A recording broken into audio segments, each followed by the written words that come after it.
mga aktibong aksyon at pakikilahok sa iba't ibang aktibidad ni Police Colonel Felipe B. Maragon, Provincial Director Rizal Police Provincial Office. Serbisyong may puso para sa mga Rizaleño.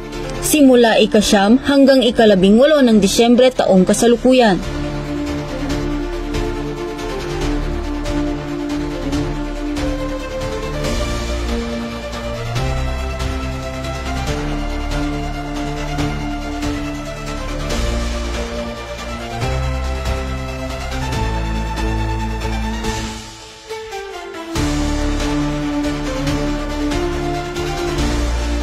Nakiisa si Police Colonel Felipe B. Maragon, Provincial Director ng Rizal Police Provincial Office sa isinagawang medical mission ng Members Church of God International sa Barangay Punta, Halahala, Rizal.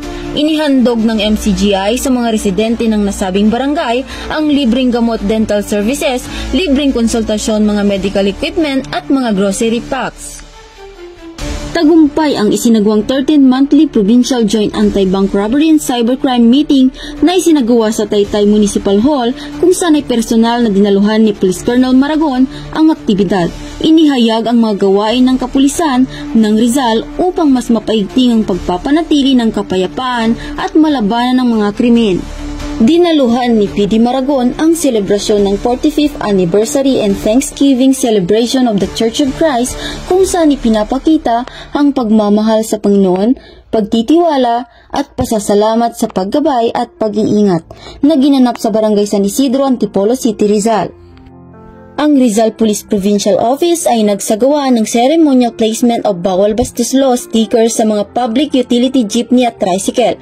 Personal na pinangasiwaan ni PD Maragon ang pagkakabit ng mga stickers sa loob ng mga pampublikong sasakyan kung saan layo nito na ipamulat sa publiko ang kahalagahan na mai-report agad ang gender-based sexual harassment na karaniwang nagaganap sa mga pampublikong lugar.